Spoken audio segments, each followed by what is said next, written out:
السلام عليكم ورحمة الله تعالى وبركاته وأنيقو عبد الرحمن علي حسن كسو دبادة جنال كابتن عاقل وبرنامج كي ديرجلين حكمة ديرجلين إيا براروجون إسوgu jira oo aan ugu talagalay qof kasta oo muslim ah oo fahmi kara luqadda ama afka Soomaaliga kusoo dhawaada barnaamijka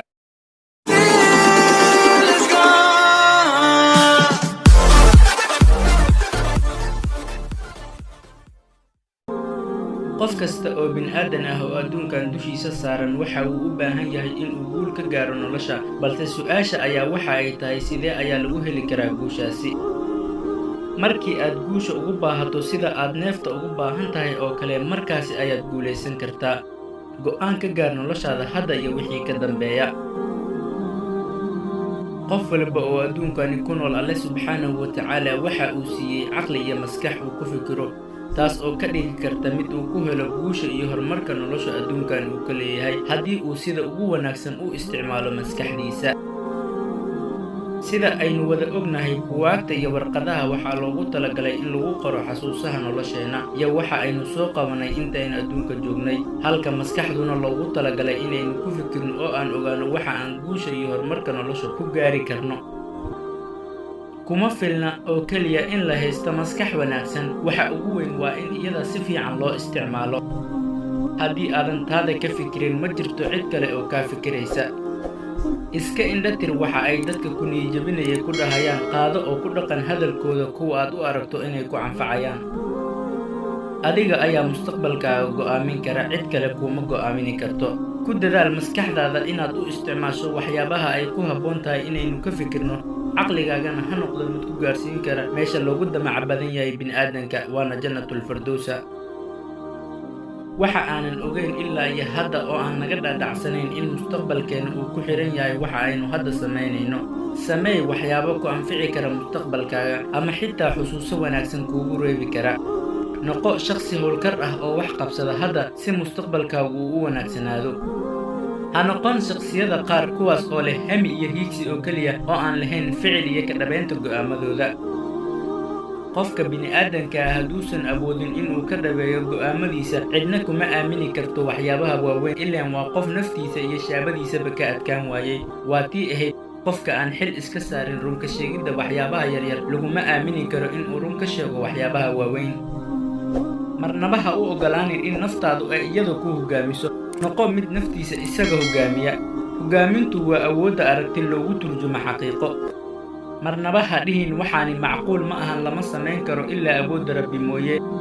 noqo mid soo dhaweeya aragti walba oo aan la aqbali karin dhehne waxaani waa macquul in aynu samayno kuna dadaal inaad samaydo maxaa yeelay soo dhaweynta aragti walba oo aan la aqbali karin waxa ay calaamad u tahay maskax aqoon leh adiga keliya oo wanaagsanaada oo wax qabsada noqdana qof dadku dhan ay jecel yihiin oo ay ku daydaan ayaa anfici kara sharaf iyo maamuusna u keeni kara dhammaan ehelkaaga ama qoyskaaga faa'iidada ugu horeysa uguna saameynta badan uguna wanaagsan la dhihi karo haddii aad noqoto qof wax isu tara oo ay dadku dhan jecel yihiin waa in ay kugu daydaan jeclaadaan dhammaan qoyskaaga sidii adiga iyo wixii ka wanaagsan ay u noqon lahaayeen noqo mid wanaagga loogu daydo mar waliba kula dhaqan dadka dabeecad wanaagsan wanaagna u muuji mar walba xitaa haddii aad xaalad murugo ama xanaaqaad ku sugan tahay marnaba ha u muujinin murugadaada qof kale gaarsii dadku heer ay ku dhahaan maba aragno adiga oo murugaysan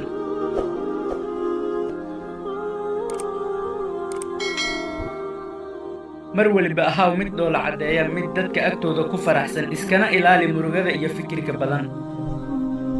noqo mid farxad iyo dhoola caddeen badan maxaa yeelay farxaddu iyo caafimaadku waa shayga ugu qaalisan nolosha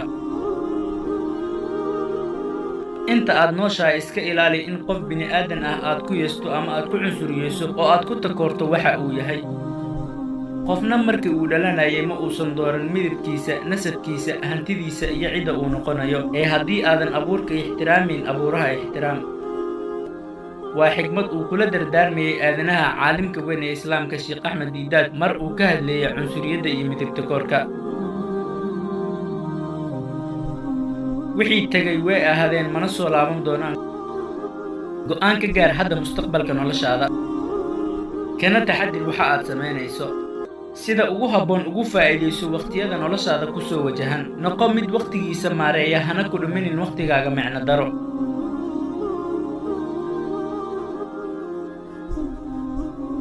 marnaba ha ku qancin in ay quraxdu kugu soo baxdo kuguna dhacdo adigoo aanan wax qabsan.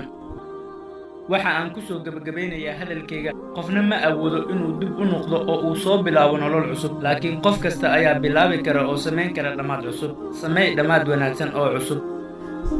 adigoo dhaxal reebi kara, ha noqon dhinto aan la tabin.